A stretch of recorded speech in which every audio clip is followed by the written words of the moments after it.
Rocking with pettyblog.com. I can't be on the petty blog. I wonder what pet T means. Like, does she have a pet that she really likes?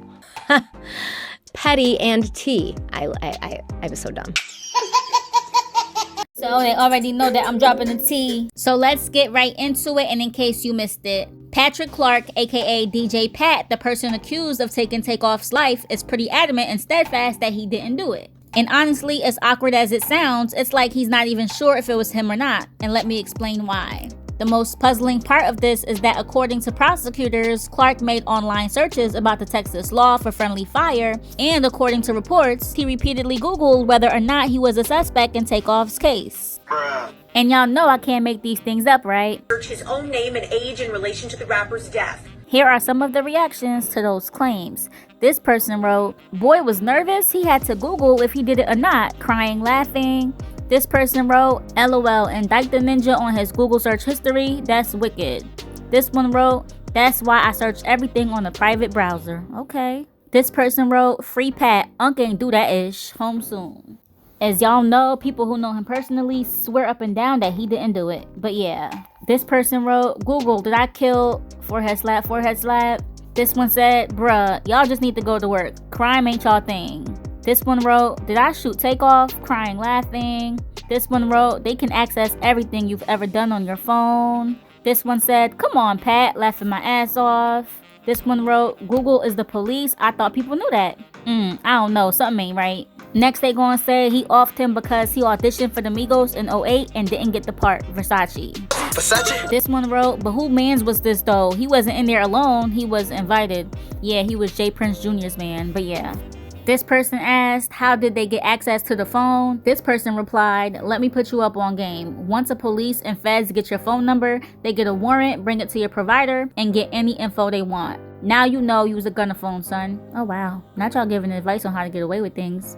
But yeah, this person wrote, "The warrant is the last thing they need. There's a thing called disclosures when you activate a phone, and even more disclosures when you download apps." This girl wrote, "Let us see the proof. That don't even sound real."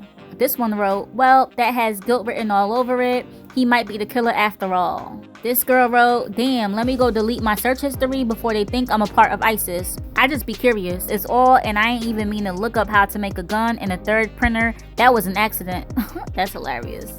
This person wrote, "If he had an iPhone, they can't search his records. Ninjas gotta learn the law." This person wrote, "I Google my symptoms all the time when I'm sick. Google searches don't mean ish. P.S. I've apparently had 34 heart attacks." This one wrote, "Ninja was asking Google like he wasn't there for himself. Crying, laughing, crying, laughing, crying, laughing.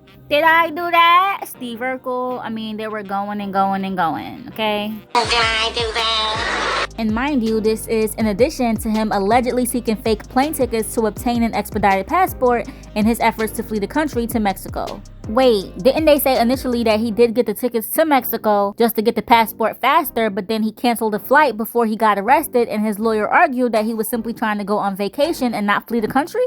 And it was canceled before he was arrested. He wasn't trying to go anywhere. But now is he was searching for fake plane tickets and requested the passport? Like what? Mandela much? Child. Clark searched for fake airplane tickets and requested an expedited passport. But anyway, prosecutors also claimed that they discovered video evidence proving that he's the shooter. They discovered video evidence linking Clark to being the shooter. Which lots don't believe because they feel like if that's true, then show us the proof. That's all. Even if they'd have to blur Takeoff out, people want to see something because otherwise they feel like he's the fall guy. He did not know he was the prime suspect in the case. And that he kept on Googling himself in connection to Takeoff because he knew that eventually the mob ties could make him take the fall for it, so he was checking just in case. And that is just a theory. But either way, it's weird, and my thing is, if it wasn't him, then yes, he needs to keep on fighting for his freedom like he's trying to do. But if it was really him and he had a wine bottle in one hand and a firearm in the other like they claim, and therefore was possibly drunk and it was an accident, as they also claim that Takeoff was not the intended target, so whether it was accidental, he needs to suffer the consequences if it was him, because at the end of the day, Takeoff didn't deserve to lose his life at 28 over nothing that had to do with him and over a whole bunch of petty nothings. So it's justice for Takeoff, period.